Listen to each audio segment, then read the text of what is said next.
Just write a brief text prompt of what you want, hit generate, and you'll get a 1 minute, 5 minute, or even 30-minute plus video in no time. So let's test that with a 1-minute Viking story.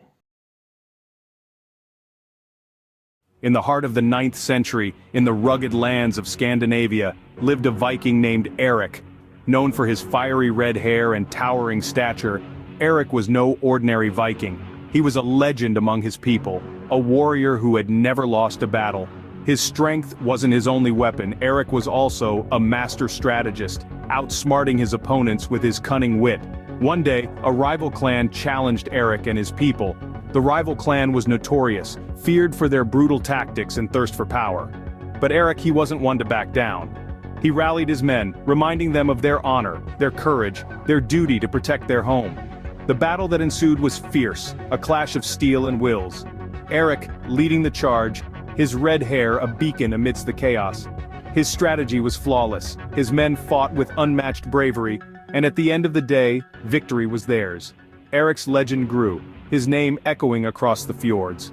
A story of a Viking who was not just a warrior but a leader, a strategist, a hero. Remember the tale, for it's the saga of the fiery Viking Eric, a symbol of courage, wit, and resilience. And the first thing you notice is that it works with stock video overlay, which I really like. But there's a dark side to it, which we'll get to later on.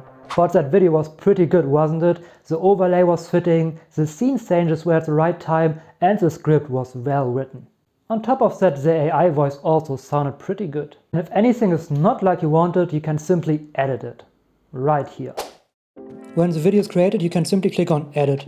And then here you can give different commands, for example delete a scene, change something, but let's give the command to change the voice to a female voice.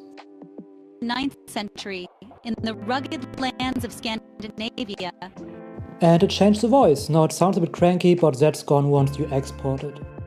The next thing you can do is click on Edit Media down here. And here you can change the different overlays. Simply click on what you want to change.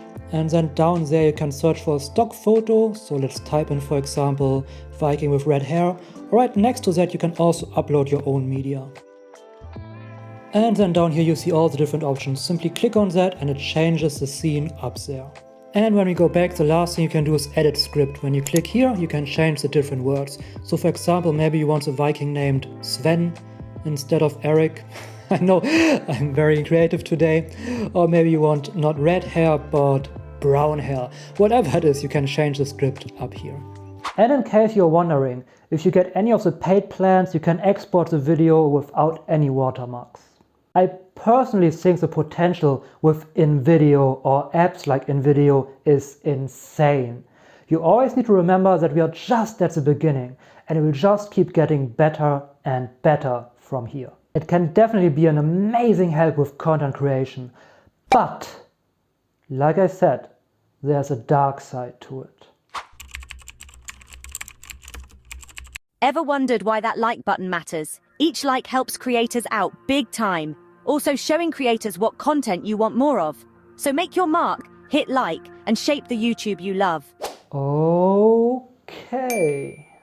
Tools like this, and especially Invideo, will probably create a flood of low quality content that all looks basically the same on every platform. So I personally think in the next few months, or maybe even years, we'll probably get overrun by low quality content that all looks similar, competing with each other. But then again, especially YouTube is kind of good only showing high quality and good content to the user. And if everyone is using these AI video editing apps, you easily can stand out with a little bit of extra effort.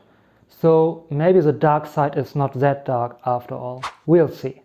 In the meantime, I will continue being amazed by Invideo and similar tools and continue to use them and show you how to use them as well. The next most important thing after video creation is thumbnail creation, at least when it comes to YouTube. Without a good thumbnail, no one will watch your video. And one tool that really helped me finally create, well, okay-ish thumbnails is Midjourney. To learn how to use it, check out the video right over here. Thank you for being part of my community. I was wondering, what are you using AI for the most? business automation, content creation, everyday tasks, or something completely different? Let me know in the comments and I'll make more personalized content for you.